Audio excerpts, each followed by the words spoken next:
Bank of महाराष्ट्राच्या सर्व कर्मचाऱ्यांसाठी त्यांचा रोजचा तणाव कमी करण्यासाठी आणि शारीरिक तंदुरुस्ती वाढवण्यासाठी आम्ही कोल्हापूरमध्ये दरवर्षी 2022 पासून बँकर्स क्रिकेट लीग या नावाने एक लीग सुरू केलेली आहे। या लीगमध्ये क्रिकेट सामने आयोजित केलेले जातात। 2022 पासून जे मागचे 3 सीझन झालेले आहेत त्यामध्ये वेगवेगळ्या भारतभरातील भागातील सर्व झोन्स यामध्ये सहभाग नोंदवतात। याही वर्षी सीझन 4 चे आयोजन केलेले आहे।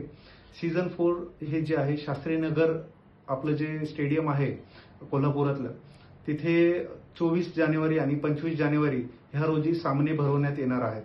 ह्या सीझन 4 मध्ये भारतभरातील 14 संघ सहभागी होणार आहेत। तरी माझी सर्व कोल्हापुरातली क्रीडाप्रेमींना विनंती आहे की त्यांनी जास्तीत जास्त संख्येने या स्टेडियमवरती 24 जानेवारी आणि 25 जानेवारी दिवस रात्र सामने हे असतील तर ह्यामध्ये आपला जास्तीत जास्त भरघोस सहभाग नोंदवावा।